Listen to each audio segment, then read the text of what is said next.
everyone for coming, and then I want to also say thank you to the sponsors, Browning and Old Town Design Group, because without them, this would be possible. Second, I want to thank the panelists for taking the time. Lord knows how busy they are, and this is up to 2 hours of their day that they could be doing anything else, so obviously I want to thank them as well. And then also want to thank Sun King for allowing us to utilize their venue. This is their private event venue, and we couldn't have done this without them, so thank you very much. For those of you who don't know, REAL is for Real Estate Ascending Leaders. Essentially, it's a group built by young and or inexperienced or less experienced real estate professionals. We wanted to cross-collaborate with a bunch of different people that are just getting into the industry, be able to exchange ideas and learn from each other in order to build a better community. One of the big things that we're really trying to work on is cross-collaborating with the different commercial real estate sectors. So for instance, we want to make sure that retail is working with office, multifamily, hotels, etc. Furthermore, we want to make sure that the different disciplines are being incorporated. What we're trying to get is some more of a construction, legal, architecture, and other people involved, so that we can continue to learn from each other and build the best products that we can for our communities. With that being said, I'd like to hand it over to Brian Bondus, who will be moderating this today. Thank you. Thank you, Brainard. And for those of you standing in the back, we've got 6 chairs up here. If some of you want to come fill it in. Or stay closer to the bar. I respect that as well. Okay.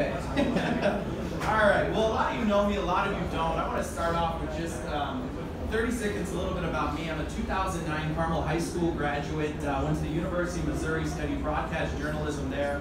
Got my first gig out of school in Dayton, Ohio. Came back home in September of 15 and worked 2.5 years for Fox 59 and CBS 4 here in town as a TV news reporter. Covered a lot of economic development, was kind of the Hamilton County beat reporter. Was going to a different ribbon cutting about every other week, and I said maybe there's something to this commercial real estate thing. So January 6th was my last day on air, and I started with Allo Property Group this January as a director of leasing. That is how I got to know a lot of these fine panelists you'll be hearing from today, and some of the stories that we'll share. First panelist, all of you guys know, he's sitting right here, Mr. Carmel Mayor Jim Brainard. Jim, thanks for joining us today. Jim was first elected in 1996. That is actually the first year Carmel built a roundabout. A lot has changed since then. Jim's seen the population of Carmel grow from about 25,000 to more than 90,000 today. Needless to say, the infrastructure can support that and then some to grow. I want to start off with a little story. I saw Jim speak to a group of residential realtors and entrepreneurs about a month ago. He had a very interesting message. The message of the speech was, just because it's hard doesn't mean it's not worth doing. Whether you're a broker, engineer, architect, general contractor, all of us run into a problem, and it seems like whatever can go wrong with a deal often does. And I'm sure it's that way when you're putting together some of these public-private partnerships. One of my first stories, favorite stories that I heard Jim tell that day, and the reason why we're here, the Monon Trail. So back in the mid-90s, when this was proposed, there was there was actually a lot of pushback to have the Monon Trail here in Carmel. Needless to say, he fought through that. But one of the most vocal people against the Monon Trail was Mr. Tom Harleman. As a former news reporter, we love telling the story of the small guy. So you know this guy got a bunch of press, paper, TV, you name it. Funny moral of the story is, about 20 years later, 3 years ago or so, Tom came to the city of Carmel and asked for a variance so that he could build steps from his backyard up to the Monon Trail for his grandkids to use it. So in that story of perseverance, I'm going to give it to Jim. He's going to share a little bit about his vision of Carmel and how it's progressed over the last 20 years. And I truly believe we're starting to see the fruits of that labor today with developments like Midtown. City Center is expanding like crazy, and the proscenium is soon to come. So Jim, without further ado, here you go. Thank you.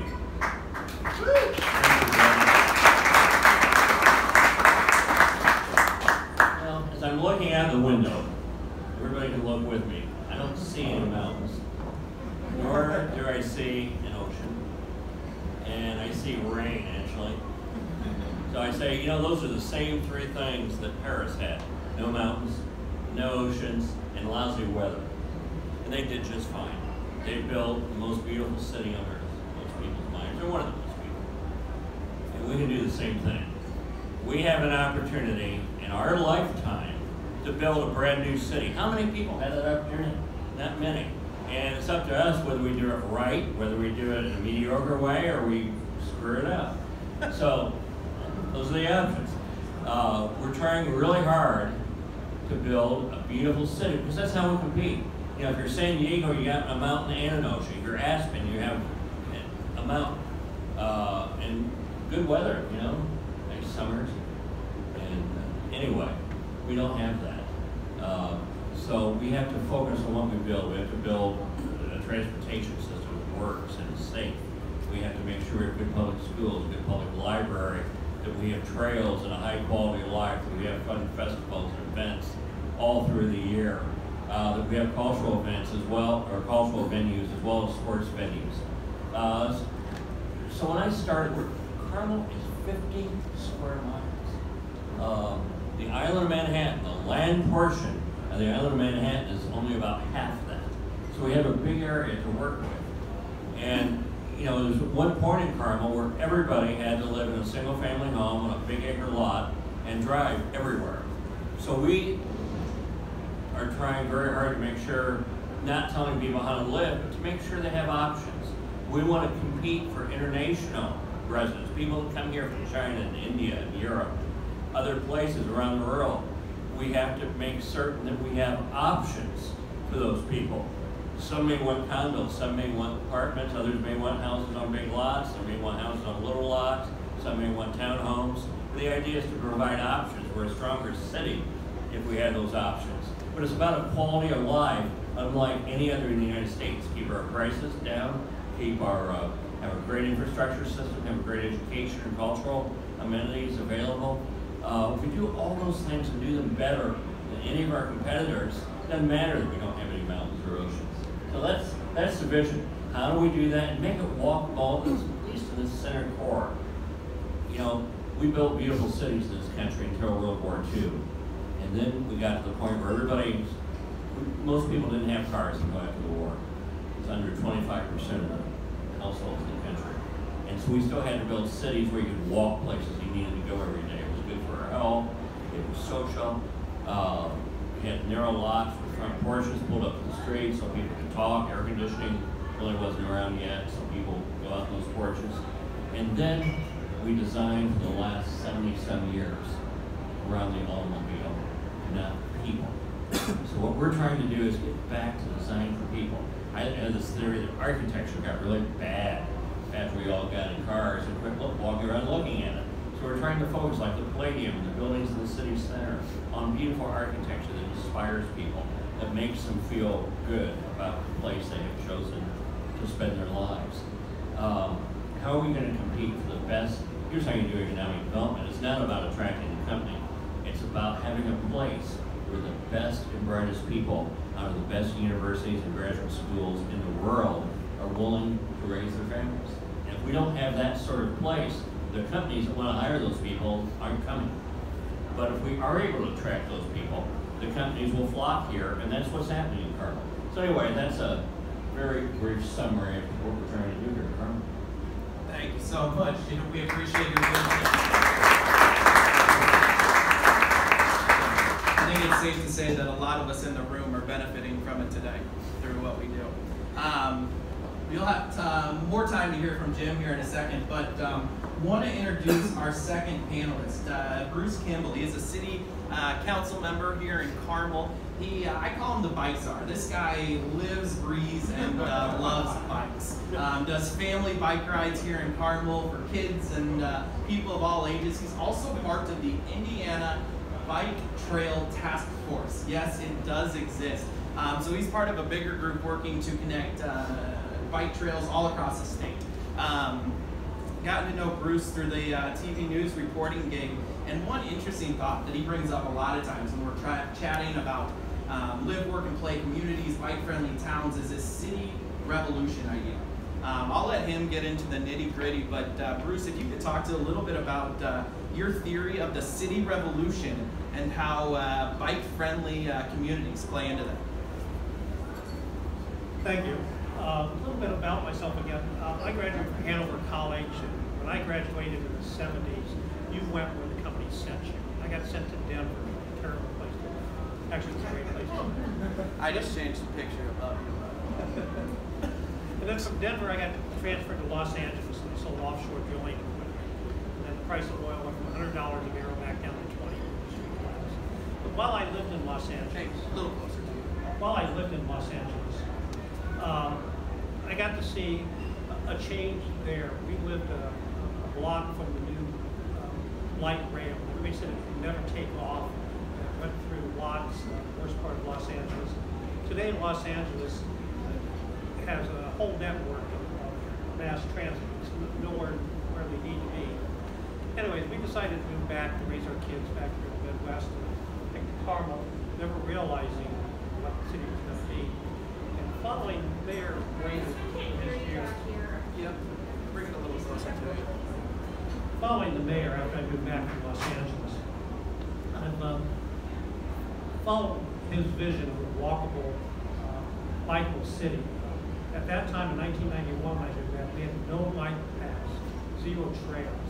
Today, we're closing on 200 miles of bicycle trails. We recently, through an organization, were ranked 13th in the country as a bicycle city. So, number 1 is Boulder. So we're way up there. 13th is good, but we're setting a higher bar. What I hear a lot of times from employers when they bring somebody from out of town, Jim was talking about from out of state into Indiana, they have to sell them on the quality of life first, their company second. And if you look across the country, vibrant cities that are attracting what I call knowledge workers, the talent, they're all investing in bicycling. I think you can just count on that. Our Class A office space, you look around the country, they're all investing in bicycle infrastructure. If you're not putting in bicycle infrastructure in your Class A office space today, you're going to be at a real disadvantage in a few years from now. We just had a meeting today talking about scooters, e-bikes, bike share. That's all changing rapidly, right before our eyes. Probably a few years from now, all the bike shares are going to be e-bikes. The jury's still out how we're going to handle the scooters, but they're coming.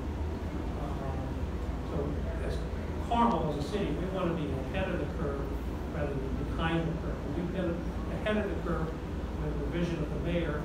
Again, when he started requiring multi-use paths, developers complained that was money that was going nowhere and these paths didn't connect anywhere.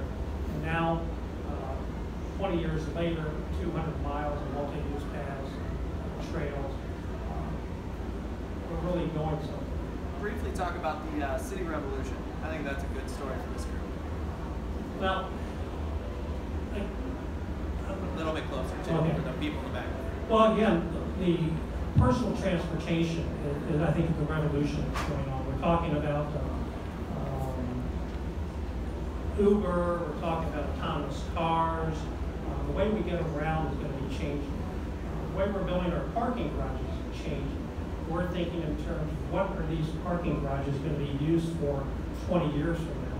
So we're thinking in terms of level parking spaces, a little higher ceilings, that if cars, the demand's not there, we can turn those into office space.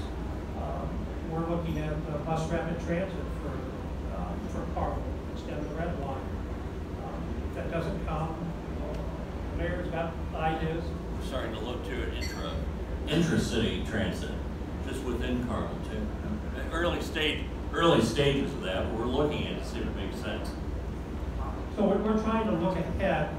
The biggest thing I would have to say is that nobody knows for sure what's going to happen, but we're looking ahead to be flexible and adaptable to what's going to happen. Thank you, Bruce. Now, one thing I wanted with this presentation was it to be a discussion amongst us. So I know there is one question that we're going to start. Mr. Courtney Gallion, if you know him, he's very shy. So Courtney, I know you have a question that you're very eager to ask. Go ahead and get us started. Actually, I forget the question.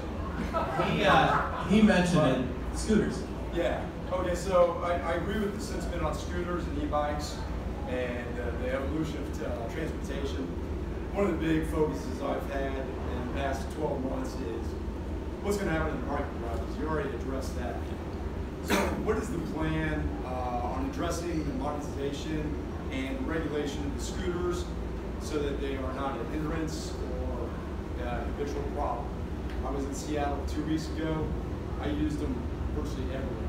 Combination of Uber, scooters, I was able to travel, virtually every place I needed to go. So just curious what regulations. And I'll piggyback off that to the point you mentioned trying to attract the best employees. Right. I think it's fair to say that's what the talent pool that you want to have in your city. So. Yeah, we're doing a lot of work right now to come up with best practices. What we want to make sure is they're not left on a street, keep somebody in a chair, so we have an ADA, American Disabilities Act violation. We want to make sure we're looking at whether or not we can set up a system where you have to park them somewhere that's designated. Now, it could be every half block, but leaving them out in the middle of the street, nobody can get around them, it's probably not a good thing. I was on Notre Dame's campus for a speech last fall, and Lime bikes had just come. That's the bike share, we can leave them anywhere.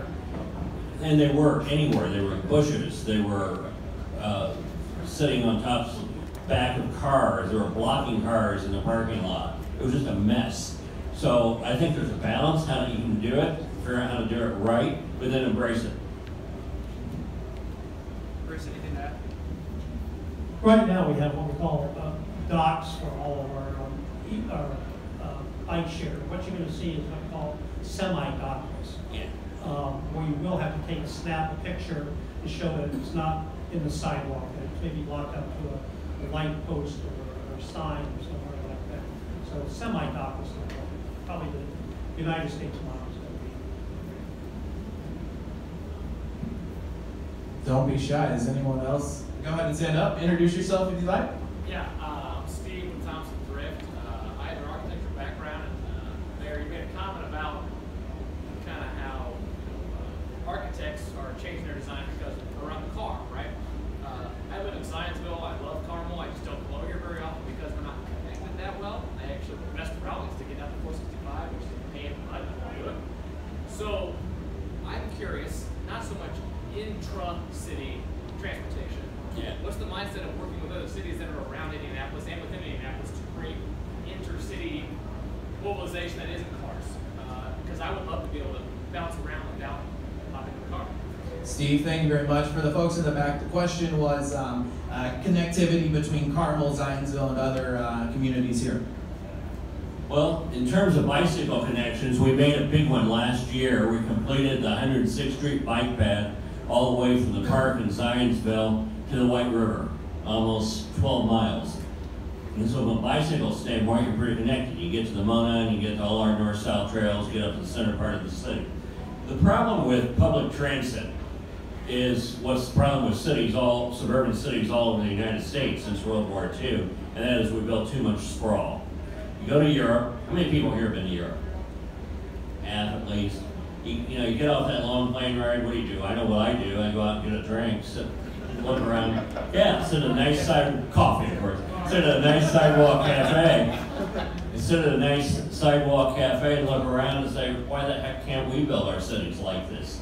So we're looking at that and saying, okay, we know that sprawl doesn't work. I can go through all the fiscal examples where I didn't even pay for the infrastructure. You take a 40,000 square foot lot, all you can do is make 30,000 of it serve as parking and 10,000 of it as building, and then compare it to a 5-story building on the entire lot, you got 200,000 square feet versus 20 times. So that the capital required for that is concentrated in one space. You don't have to build as many roads, sewers, electric lines, gas lines, police protection, fire protection, and so on. There's only so much capital per city too. And we know if we build at that level, about 5 stories, count all the windows in Western Europe next time you go. It's all 5 stories. You might see a 4 occasionally or a 6, but it's almost all 5 stories, the old stuff. That's what they could build before structural steel was invented. So that's why in this area, you walk around, count the levels, you'll see 5 levels. If we build that density, we know that public transit will work. In a suburban subdivision, it won't work. It's just not going to work. So you might be able to bring a line from downtown Zionsville into downtown Carmel into this area. Maybe stop at the village of West Clay because there's density there as well. But the rest of it, just not, the density's not going to support it. It's not going to come close to supporting it. Then people will say, look, public transit doesn't work. Well, public transit doesn't work in areas where there's sprawl. It works in those areas where it's about 5-story density. Does that make sense, Jay? Absolutely. Yeah. Have you guys talked about how to plan and programmatically make that happen? I mean, Yeah, we do. So the old Meridian district, we're all building at 5 stories. Everything between 116th Street up to Clay Terrace, basically all the new stuff's being built at 5 levels in this area. And so what we're looking at to start with is maybe a tram. I have pictures, really cool tram maybe. Henry can talk. Do you have pictures, Henry? Where's Henry? Do you have pictures? I can show some, yeah. You can show some. We're looking at a cool tram that might say go over. This is just an idea at this point. Anybody from the press here? Oh, no. Anyway, it'll be the headline tomorrow. Oh, Carmel's gonna have transit. But the mayor's spending billions. But we're looking at coming up a range line, maybe going down Main Street to the west, going down over in Pennsylvania Street, back down to 116th and back, and we're just circulating in both directions. But there's enough 5-story buildings in that area, or soon to come, that we think would work. But I don't want to do it until I know it's going to work. Otherwise, people just beat up on us and say, look, all these ideas don't work. We know it won't work in an area where we got half-acre or acre lots. That's nothing. Rip? The increase in pathways for bikes, Yeah. have you seen an increase in the workplace for driving the bikes? Oh yeah, we have electronic counters in the Monon, and we know on a nice summer day, what, we have 15,000 plus riders in the Monon Trail. It's like Vancouver, Canada, which is heavy bicycle. You put a site there, you have to provide parking 30% of your. Yeah, Bruce can comment on that before he does. It's why right out here between Main Street going south to the Palladium, we're dividing the Monon into bikes and peds. It would be 2 paths, just because of the amount of bike traffic in this area. Plus we have the cycle track along Range Line. And that's not finished yet. You're gonna see these beautiful rectangular flower boxes come in the area between the white strip and the green pavement that'll help protect the cyclists too. I just had one more thing. Other requirements you have for building in Vancouver is not only provide bicycles, but you also have to provide suitable showers. Yep. We've been Let me we're go working and on say the that. question. So he asked, with the increase in bike trails, have you seen an increase in ridership? Also, are there any requirements for bike services such as showers and storage? Yeah, we tried to pass an ordinance requiring showers and bicycle parking. It didn't go through, but I still think it was a victory because it was suggested. But what we're seeing in all the Class A buildings, showers go in anyways. With all our public-private partnerships in the garage across from Allied here, we have a bicycle room or a mini bicycle hub. All of our new parking garages have some type of long-term bicycle parking. We're building 275 homes off of the Gramercy Golf Course. They're all going to have bicycle parking as a standard feature in their garages. Oh, Henry's got a picture of the tram. You want to plug it in? This is one we're looking at. This one's painted green. Ours would be blue, Carmel colors. And this is Chinese technology, so we figured we could steal it. No one would care.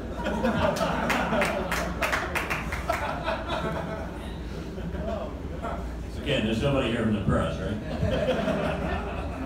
People. We should mention there's no rails Yeah, there's no rail on this one. This one's autonomous. Probably couldn't do that here quite yet. But this is basically a bus. Isn't that the coolest bus you ever saw? Yeah. And the key is then to have really cool stations so you get that permanence. There's an acronym called TOD. It stands for Transit-Oriented Development. And study after study after study, both in Europe and here and Asia, other places, show that you can then build pretty high density right around those stations. But you've got to convince the developers and their lenders and the people who are going to buy those units and offices that that station is there to stay. Rails create that sense of permanence. We think we can do it because of the cool stations. Very elaborate. We're not talking about plexiglass boxes here. We're talking about really, really cool stations. Other questions? Got time for maybe one more? Anybody? All right.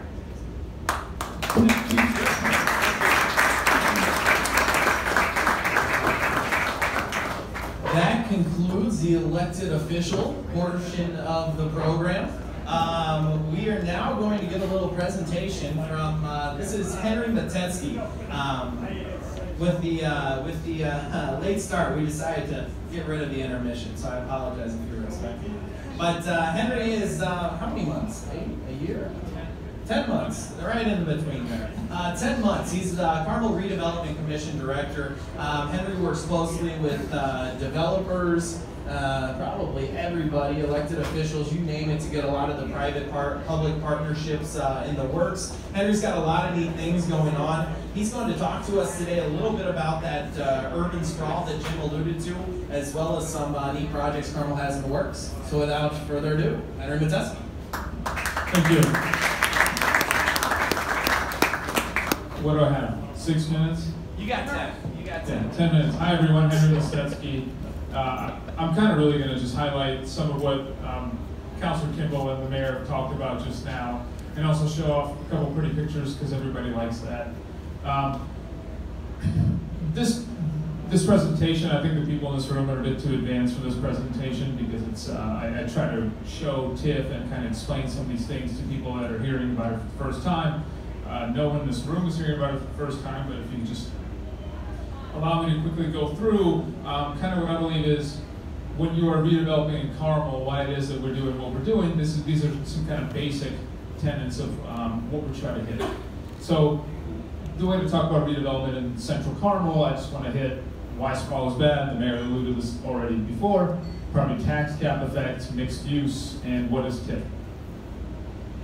Again, the mayor mentioned this before, and to the extent there are architects, and you guys are all real estate professionals in the room, so everyone kind of already knows this. But again, when everybody could afford to move out to the suburbs and get a car, then all parking lots got built for Black Friday shopping. My girlfriend buys everything on Amazon, including food today, and so these parking lots for retail, or the office, which is only by other office, or residential that's only by other residential, never mind that, is this a PowerPointer? Nope, good. Never mind that this kid is never playing with this kid ever in his life.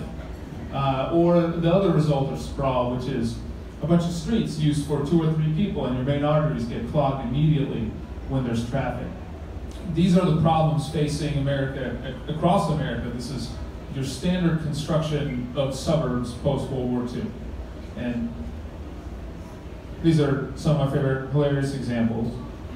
Consider again that the kid that grows up 15 feet from the ball field has to have his mother or father drive him down a road that's probably not safe to walk down for about 20 minutes for him to get to the ball field. I mean, this isn't around here, but this is standard stuff that we've been dealing with for the last 60, 70 years. This is how people build. And again, there's plenty of really nice subdivisions in Carmel, and there will always be people that want to live on a cul-de-sac, and I'm glad that we can cater to them here. But kind of long term, we want to have a little bit of both, a little bit of urbanization, a little bit of traditional suburb living. While those trends of urbanization and why sprawl is bad are nationwide, property tax caps have a specific effect in Indiana. As everyone here probably knows, 3% for commercial retail, 2% for multifamily, 1% for homestead. Carmel and Fishers and these areas around here have been fortunate that our price point for a house is fairly high. But let me just use this example because everyone can imagine a smaller town somewhere in Indiana where $150,000 a new house is not a crazy price point. So maybe this town that's not very large and hasn't had new development in 50 years is incredibly thrilled to have a new developer come in and do a neighborhood.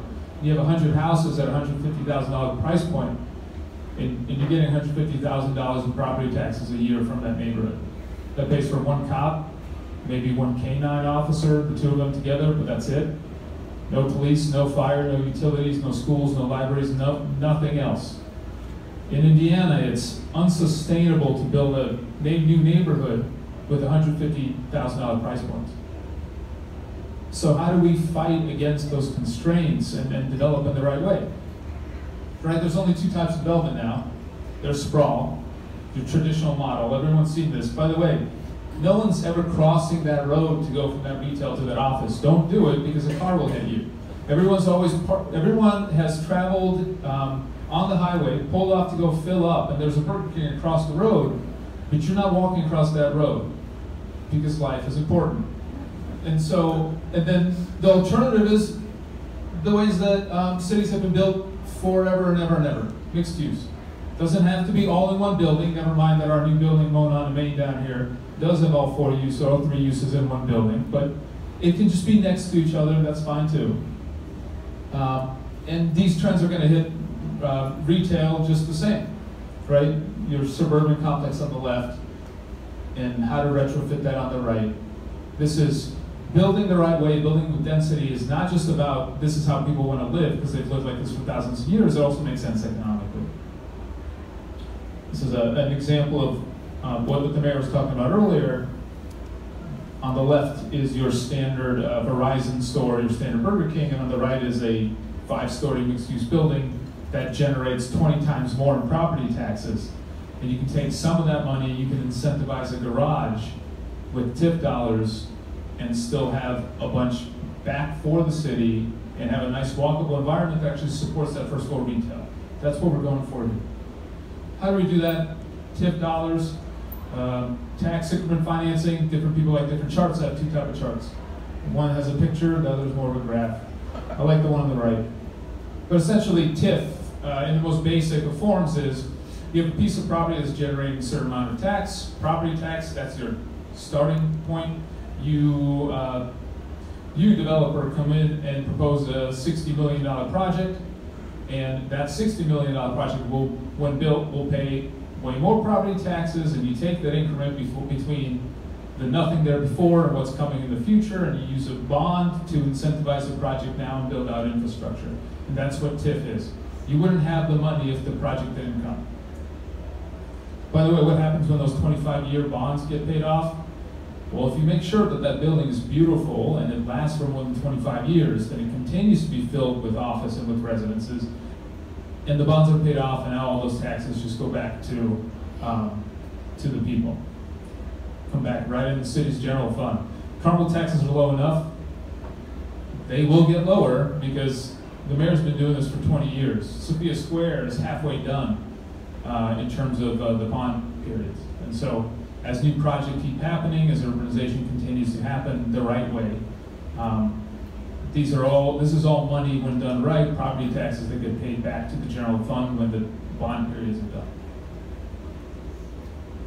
This is an example that I kind of like showing it just for perspective of everything I've said before was theory, and how do we, I want to kind of show an example of it as well. It's a comparison between Carmel and Fishers, and again, this is not to be negative of Fishers in any way. We in Central Indiana are competing for people who can work in Austin or San Diego. And how do we lure them? We say, come here, we have the Palladium, we have an IKEA, we have Deer Creek, which is what I'm just going to call it. Sorry if there are any specific whatever employees here, I'm just going to call it Deer Creek. We have the Colts and the Pacers. It's only a regional play. You don't get to do it city by city. And I certainly appreciate that Topgolf is 15 minutes away from here. That being said, what this is, and everyone's paid their property taxes before, so this is not the most beautiful chart or slide, but I want to show it off anyways. So on the right you have IKEA and Topgolf and Fisher's as of January 1, 2018, assessed at about $50 million. That's about 50 acres of land. And on the left you have Sophia Square, assessed at about $50 million, 2 acres of land. And consider how much cost savings you have when you're not clearing all those streets of snow. The same police and fire protection happens over a 2-minute walk instead of a drive around the campus. Again, for us to compete as a region, you need all of these amenities. I am personally glad that the IKEA and the Topgolf is in Fishers and not in Carmel, but close enough to us. But this is why we're going for density, 5 stories. That's what we're striving towards. It is a combination of, this is how people really want to live, because everybody can work remotely. It's not about, you can work from anywhere, so now it's about, do you want to take a 10-minute scooter ride and eat at any restaurant you want, no matter where you live. There's a national trend of urbanization that's happened. It's not just Carmel, it's not just Broad Ripple, and it's not just Mass Ave. This is nationwide. What Mayor Brainard was able to do is prepare for the trend 20 years ahead of time, so now it's hitting nationwide, and Carmel's ready, and that's why when you look outside, you see what you see. So I'll just quickly hit when Mayor Brainard, when we are looking to partner with developers to do 3P deals. Let's get some mixed use, let's get some street life, pedestrian life, human scale, projects that look beautiful. That's where people want to live. And I have like, what, 3 minutes? 2 minutes? 2 minutes? 2 minutes. Timekeeper back there. How does this work in practice? It's projects that are 2 stories become 5 stories. Projects that are 2 stories and generate no tax revenue are amazing projects that also have public life right there, which is a public plaza right in the middle, and that building sits on top of a 2-story parking garage, and it looks like you're in the middle of Paris, and it's halfway through its bond. And guess what? In 10 years, it's going to be just as beautiful, and it's going to be paying a lot of property taxes, and people are going to want to live there. The mayor's done a lot. Don't worry, we still have the liquor store. It's still around. We moved it. It still exists. This is one of my favorite pictures. City Center is an economic development driver for the city.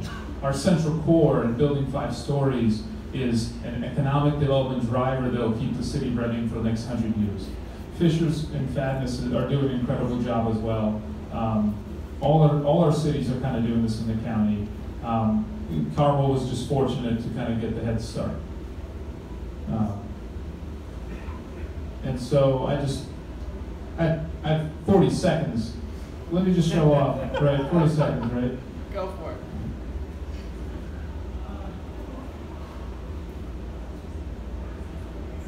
Mona and Maine, Chop House is open again. Those are $1 million townhomes in the middle of Carmel. 20 years ago when the mayor was first elected, nobody wanted to live in this area and it was flooded. And now we're at $1 million price points for sale. That's a nice driver. That's some good marketing. Let us do the marketing for you. As you go down, what used to be Brownfield is now, and I don't want to take the thunder of Mr. Justin Moffett, but this is this is an Old Town project. When I went to Sun King about a week ago, I live Carmel all day, every day. My girlfriend doesn't care. When we went to Sun King, she said, "Where does everybody park?" It's where we all park. It's a thing that doesn't look like a parking garage. It's part of the deal. It's part of why people have something nice to look at when they go along the Mona.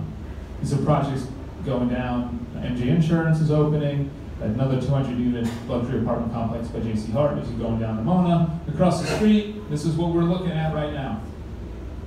$100,000 Merchants Bank headquarters next to a Baron Stokely apartment complex of 200 units that wraps the garage entirely on all 4 sides. So there's not a bad view in the house for the people on the street or for the people in the apartment. Petcourt has been doing incredible stuff. This is under construction now. The retail along the garage, not something we do. Retail residential along the garage that doesn't look like a garage, not something you're used to seeing in the suburbs. That's the power of TIF, money that would not be there if not for the project happening in the first place. Carmichael Hotel, which is a luxury hotel that we're going to build at our 125 corporations really were asking for. They were sending their people to the Conrad, a certain type of C-level guest of one of our 120 corporations here, just get sent to the Conrad. A lot of them go to the Ironworks now, which is a beautiful, beautiful facility. I'm glad that they have a sidewalk now going from the Ironworks to the 10-minute away Keystone Fashion Mall. I'm still never going to make that walk. My life is important to me. Please come to our incredibly walkable Carmichael Hotel when it gets built. Ice skating rink, and just since Brian put this on, let me just show. Under construction now, you've seen the trucks out there, is the Proscenium. I think, sorry, are we allowed to do this? ALO's doing some leasing there. Talk to Brian, everyone. This was an old warehouse that wasn't generating anything. And now it is going to be an amazing $60+ million project that sits entirely on one level parking deck that you don't see. And then the rest of it is vertical, all the rest of it is beautiful. Yeah, I think I've talked for about 10 minutes over my allotted time. Come talk to me, let's do some deals in Carmel. Thank you.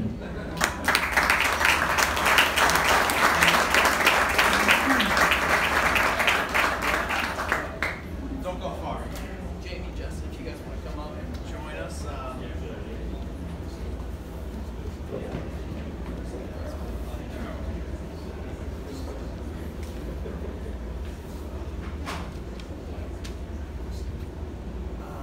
Grab a seat.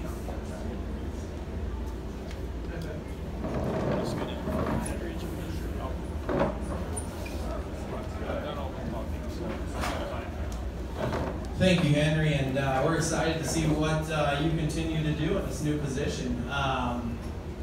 Yeah, a lot to that. It's incredible to see what Carmel has become, and Henry's kind of in the middle of that elected official versus private partnership. I learned a new term during his talk. He just rattled it off. I don't know if you guys picked up on it.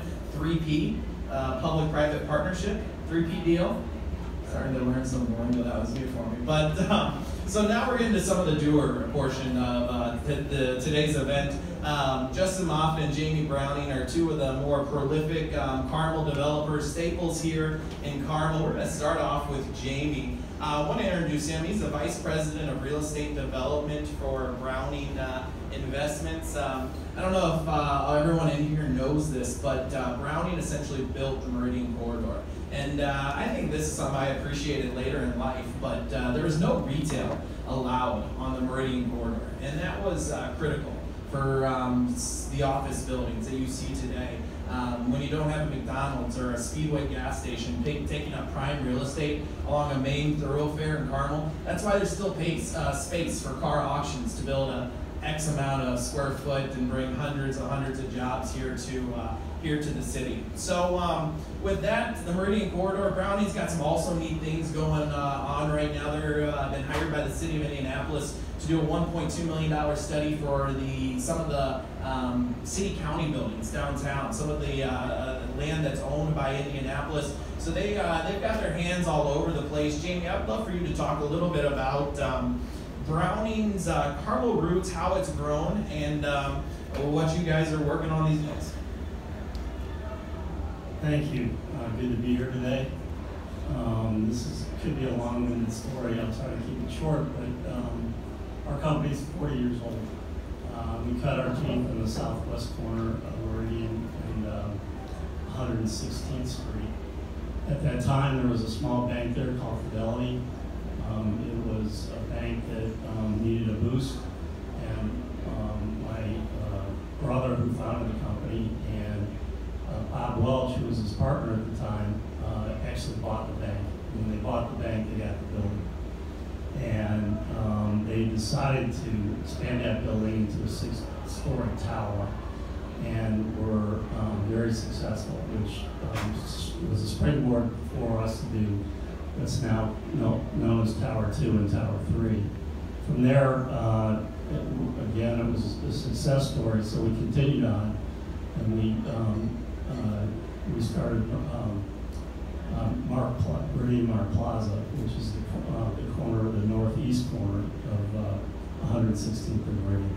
And the story goes on. We built Penmark Plaza, then the Meridian Technology Center, He then went south to where the Thompson Consumer Electronics building is today, or it's no longer Thompson, it was St. Vincent's, and we're not sure who's going to be there next. So that was a good success story of ours.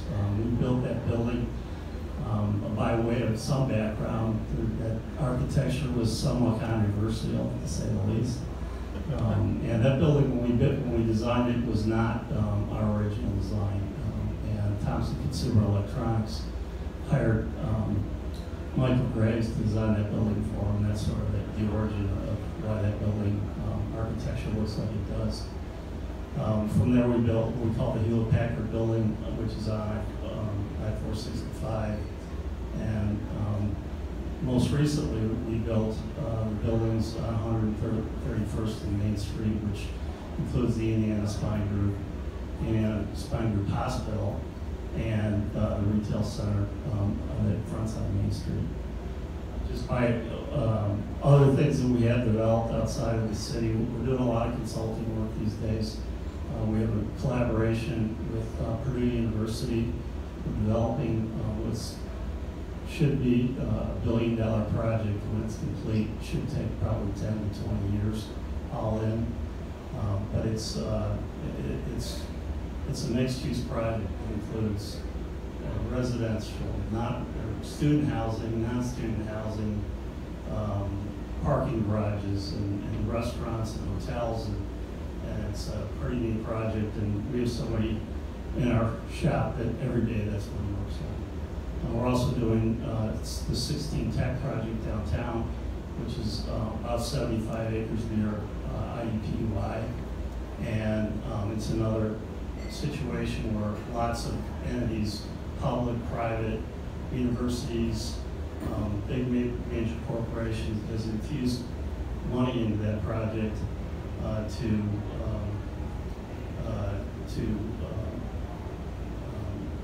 sort of be a springboard in collaboration spaces in science-oriented type development. That'll be the same thing, mixed use, and so it's a pretty exciting project for us.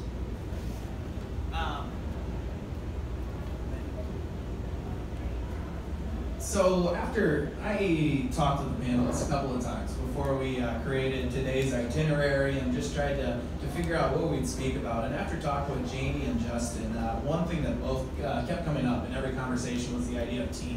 And both were like, it takes a team to do some of these projects that they're doing. And I want to relay that. That's why we're all here today.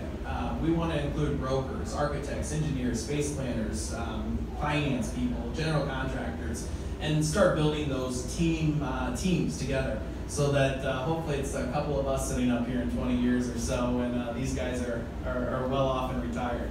But for the final little spiel will be coming from the head of Old Town Design Group, Justin Moffett. Justin started Old Town Design Group, and the goal was just to fill in little residential pockets here in Carmel. That expanded to some multifamily and other housing developments here in the city of Carmel. He went from filling in residential area to actually being the master developer for the land and building that we're here today. So Justin, talk a little bit about your story at Old Town and how we're sitting here in the events room at Sun King Spirits in Carmel, my friend. I'll start with that one, and if you like your experience here, you can thank my wife. I asked the mayor about 5 years ago. He showed me a picture that Jeff Speck drew of what could become in the Midtown area, and I grew up in the neighborhood, and I joke that I never made it out, and it's a pretty good place to be from. And it's a lot different than when I was a kid, and you know, I'm very excited to be part of the Renaissance for sure. But the mayor said, you know, I didn't expect us to work on that for a few more years, but go for it. I'd love to see you take a run at trying to assemble some of this ground and get some things rolling. So he was a champion of our efforts early, and I told my wife that I'm going to spend the next 5 years of my life living this every day. What do you want? And she said, get Sun King in the neighborhood and I'll be happy. And so got to know the guys at Sun King a few years ago, and they said, not really the right cycle for us, but we like the idea. And they passed, and I kept getting emails from other breweries that were interested in coming to Midtown, and I never responded to one. I just forwarded it to the owners of Sun King. And finally they said, we get it, we're in, let's do it, but it's not going to be a brewery, it's going to be a distillery. We've always wanted to do that since we started our business, so that's really what you see here. And we collaborated, and Jamie mentioned collaboration, I'll talk about that a little bit. We collaborated, and I said, you guys can't do Hot Pockets anymore, we're going to grow up. And so we started touring food halls around the country and teamed up. And this is my favorite LLC name. This building is owned by Old King, and so it's a mashup between our two companies, and it's been a lot of fun working on it. That said, we started Old Town Design Group almost 10 years ago, building little cutesy cottages in downtown Carmel. We also owned a brand called Heartwood Custom Homes that built, big custom homes in suburban Hamilton County. And it didn't take long, probably 3 years before really Old Town was really most of what we did. So we shut down Old Town and changed our logo from being a cute little cottage to just Old Town as the name, and build custom homes all over Hamilton County. So that, for the first 5 years, is the majority of our business. And as we got into Midtown, my thinking was really about new opportunities for residential development. We had built on every empty lot we could find in downtown Carmel. There was so much pent-up demand, we had nothing left to sell. The first lots that we bought right before the recession, and that was a humbling experience, to buy a bunch of property in downtown Carmel and then have a recession. So we hung on for dear life and made it out alive, but we were buying lots for $60,000 to $100,000 a lot. And now, we just had a client buy a lot last week, $400,000 for a postage stamp. And the market has changed very dramatically. That said, when we envisioned Midtown, I had my residential hat on and really thought that's what we were pursuing. And it was a very fast learning curve in the office world, but we put this idea out here that it could be a mixed use, just as Henry and the mayor have shared about mixed use environments. My brain was thinking residential, but we found that office was following the same trends as residential. Residential has been urbanizing more and more. People want walkability. When we announced Midtown, we weren't getting calls about residential. We were getting calls from Class A office users saying, talent, retention, and attraction is our #1 problem. We want our employees to have a walkable experience at the workplace.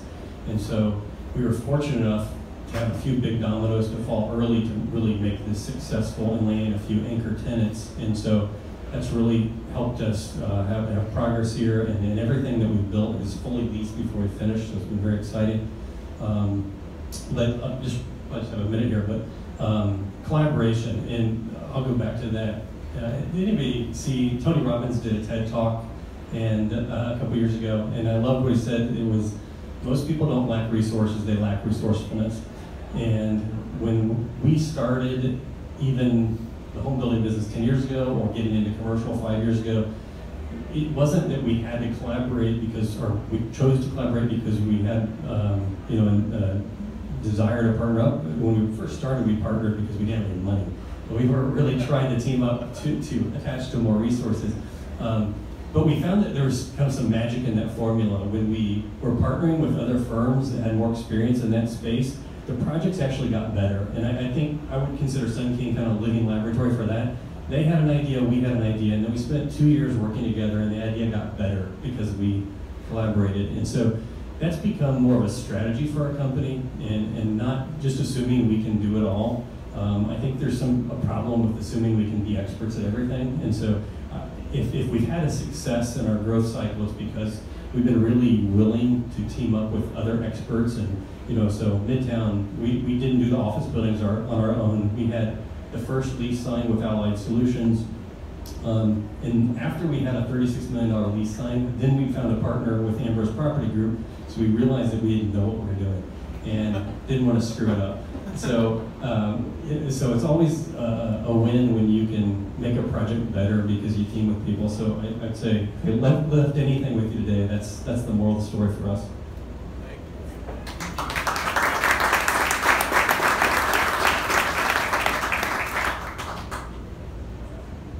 Okay, I'm wanted to start off with the first question. Another thing that stemmed from interviewing these panelists, and this is a tribute to Jim's vision. So Justin and I were talking, and this is a conversation I think they had last week. When you're planning developments and looking to build European cities, I mean, they were built X hundreds of years ago. There's sometimes a discrepancy of what the city wants versus what cash flows and bank will finance. So Justin, can you talk a little bit about that disparity? And Henry, you may be able to add into this. How do you get from A to B with the city's needs as far as 5-story density versus the bank's needs versus the contractor's current resources?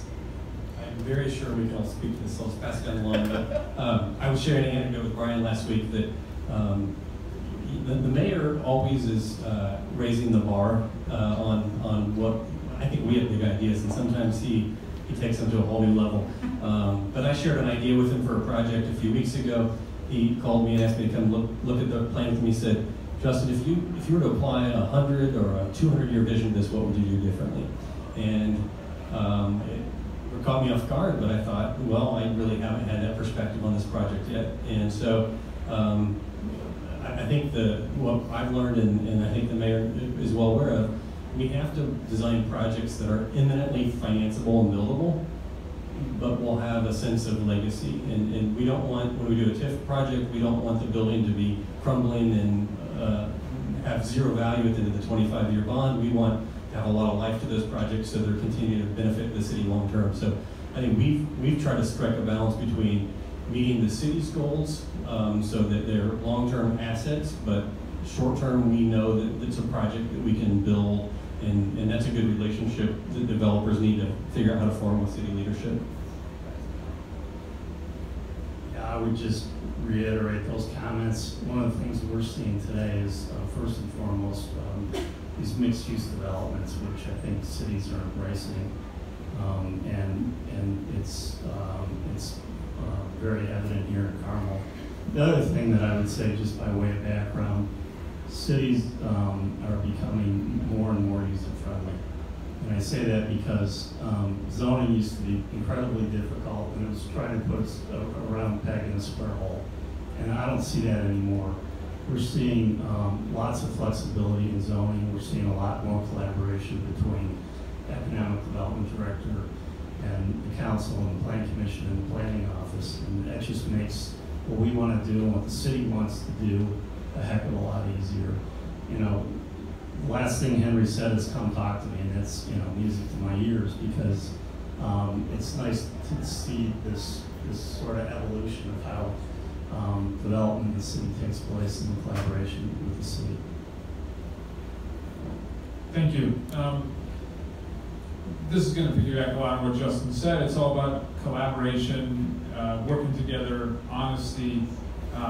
A developer comes and says, "This is as far as the market will bear. This is as much as we can do. Let us show you a performer. This is where we are." And then TIF, dollars that wouldn't be there if the project wasn't happening can be used to enhance that project above where the market would ever take it. So if a project is going to be 2 stories, and you can use the money coming from that project itself to make it 5 stories with a parking garage, or you can put in extra money into the facade. The developer is not going to get much higher rates just because the facade is $1 million more expensive. But man, is it nice to ride my bike down to Mona and look at every building, because every building is beautiful. We had an ice skating rink open in the wintertime. About 160,000 visitors came. There's 3 proposals on that ice rink. Man, is it nice to look at the Palladium or the Tarkington or what Petcourt is doing as they're skating around. And so the lenders are in because they see what kind of investment the city is wisely making from the money generated by those projects to build something that lasts. And when it works for the city, it works for the lenders, it works for the developers. If you look outside, it shows how you can do it right. It's a testament to Mayor Brainard's vision.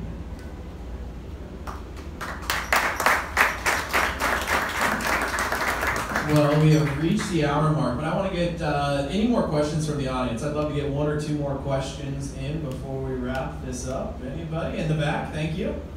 Hi, Shannon Hunt with BC Commercial. I've got a question, I think, for Henry. So we're talking about how Carmel is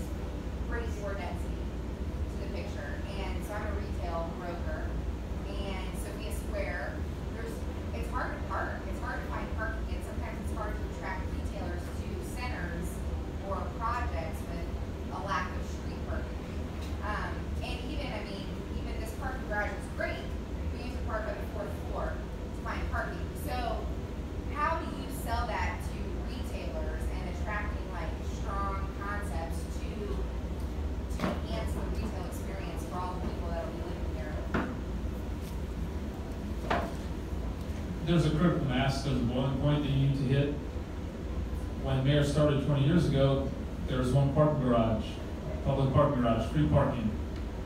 Now there's about 20. Parking garage here, 700 spaces. Another parking garage just south of us. Merchants has their own parking garage. Brainard project wraps around on all four sides around our parking garage. The Sophia Square parking garage is under it. I'd like the sign that says free parking to be a little bit bigger, but it's there. And as you keep building where every project has a parking garage component, you're there.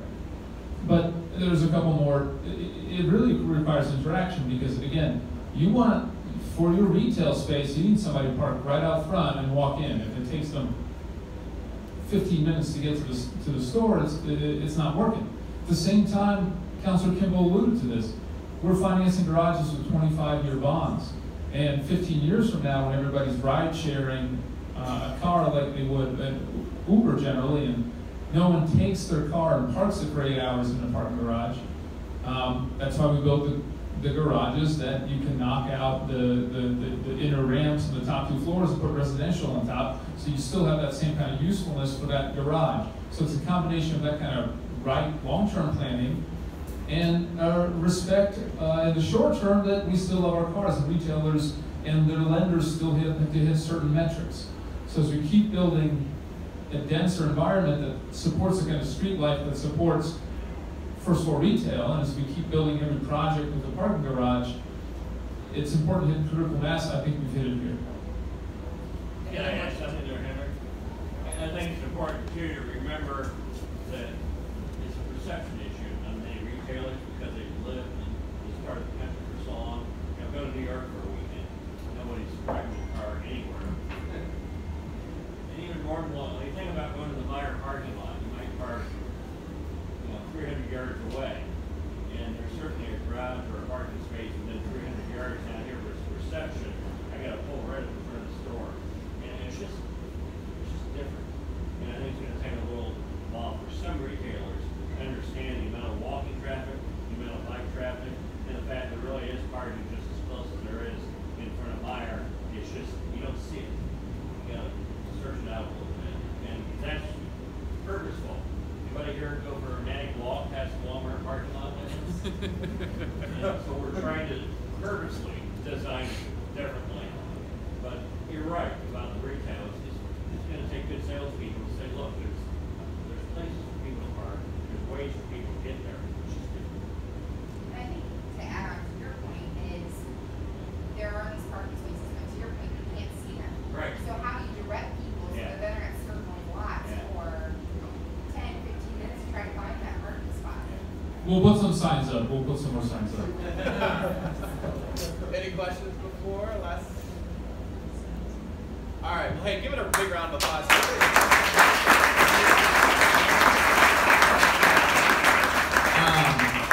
One thing, I don't know if everybody's seen it, there's a ton of food over there, and you all paid for it, so please eat.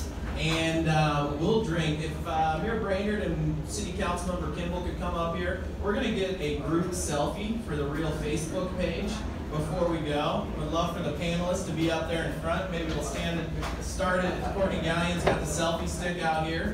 And then we're going to break. And besides the food, one other thing. We'll be doing another real event next in 2019 called Fishers, Where We're Going. So we'd love all of you for being